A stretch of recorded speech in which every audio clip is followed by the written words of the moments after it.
Buenos días, hermanos. Mi nombre es Saulo Murguía y les mando un saludo desde la Iglesia Nacional Presbiteriana Berit.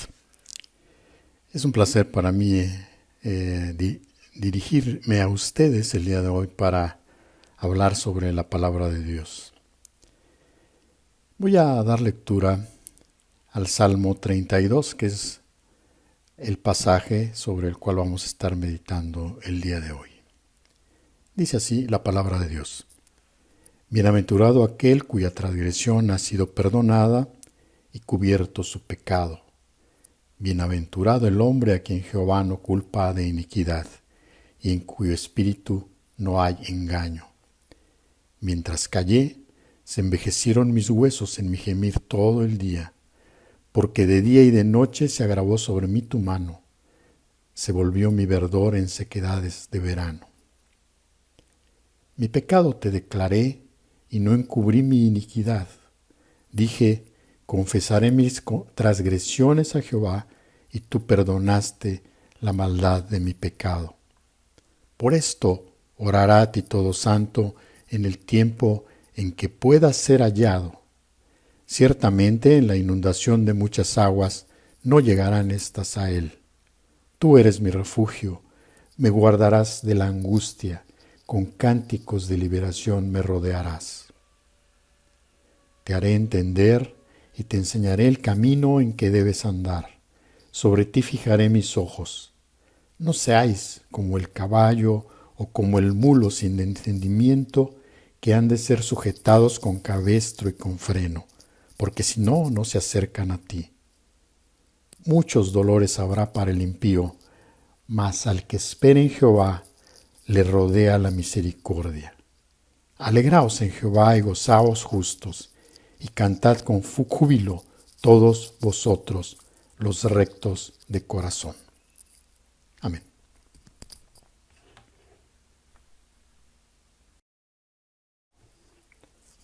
No es agradable enfrentar el pecado dentro de nosotros mismos, pero si negamos la verdad de la esclavitud y la miseria del pecado, no abrazaremos la provisión que Dios ha dado en su gracia. La pecaminosidad del pecado no es una barrera en sí para la liberación, pero la negación del pecado, esa sí es una gran barrera que impide nuestra liberación. En este salmo, David nos guía a través de su propia experiencia, desde el peso de la culpa y su terquedad en no confesar su pecado, hasta la bienaventuranza del perdón. El salmo comienza con el gozo y la bienaventuranza de ser perdonado del pecado. Las diferentes palabras que usa David para pecado nos señalan cuán grande es la liberación en la que se está regocijando. La primera palabra que usa es transgresión. Dice, bienaventurado aquel cuya transgresión ha sido perdonada. Esta palabra significa rebelión, la negativa a someterse a una autoridad legítima. A veces lo usamos para referirnos cuando rebasamos ciertos límites. Aquí significa desobedecer las prohibiciones de Dios. La segunda frase es, y cubierto su pecado. Esta palabra pecado significa errar al blanco, no cumplir con los requisitos de Dios según las leyes de Dios. Puedes pensar en un jugador de fútbol tirando a gol, fallando por completo sin ni siquiera tocar el arco. En nuestro caso, como pecadores, tenemos una incapacidad para dar en el blanco de la justicia de Dios. La palabra que David usa para pecado en el versículo 2 es iniquidad, una perversidad, una mente torcida, distorsionada. Dice, bienaventurado el hombre a quien Jehová no culpa de iniquidad. En conjunto, estos tres términos cubren las dimensiones de la depravación humana. Hay otras descripciones de pecado en la Escritura, pero aquí nos enfocamos en que nos enseña que cuando estamos en situación de pecado, una persona debe ser liberada a través del perdón divino para encontrar felicidad. Luego David nos lleva a través de su experiencia de culpa debido a su pecaminosidad y sus actos de pecado, diciendo en el versículo 3, mientras callé, se envejecieron mis huesos en mi gemir todo el día. En el versículo 4 dice, porque de día y de noche se agravó sobre mí tu mano, se volvió mi verdor en sequedades de verano.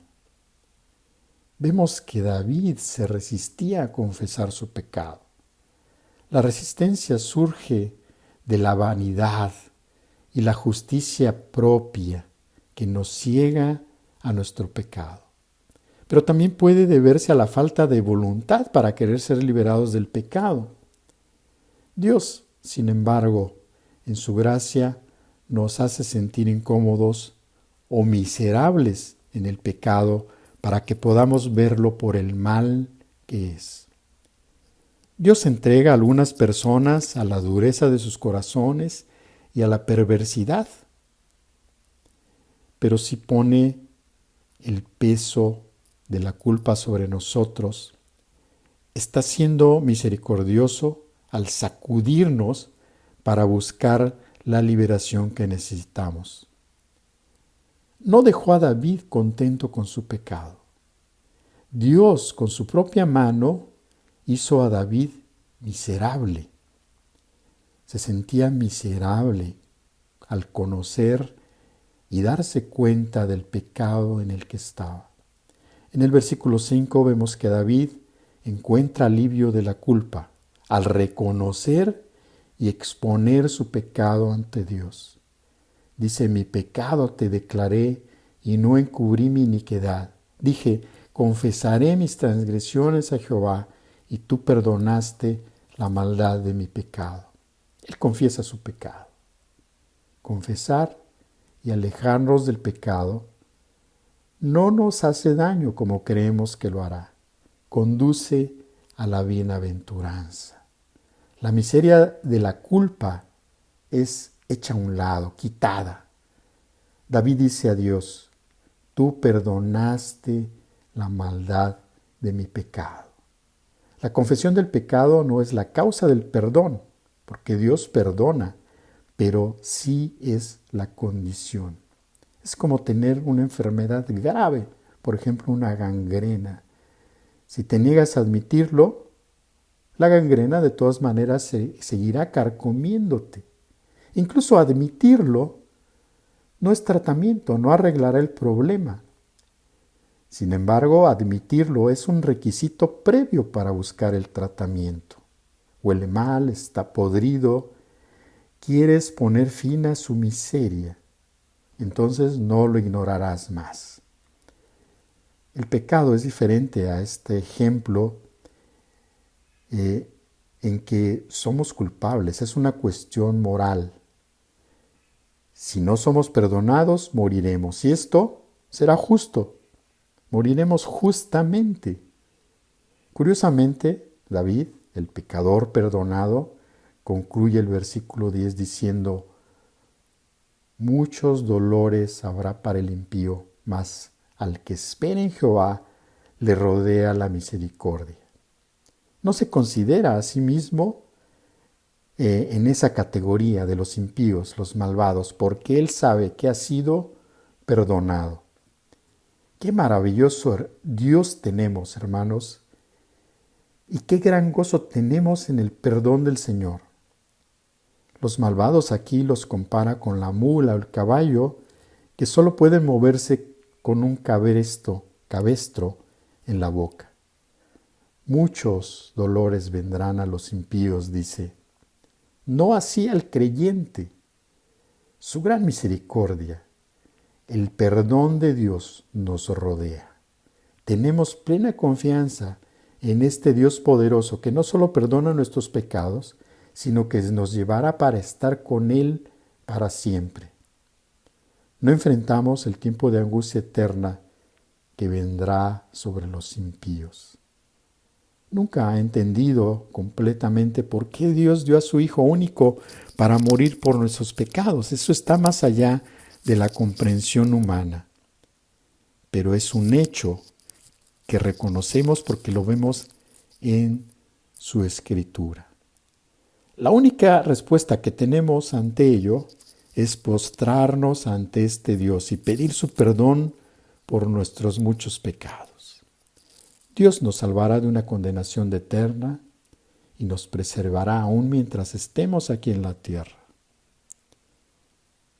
Ora hoy para que Dios te conceda la verdadera fe en Él y podamos unirnos diciendo: alegraos en Jehová y gozaos justos, y cantad con júbilo todos vosotros los rectos de corazón. Dios les bendiga, hermanos, y que sigan teniendo un excelente día.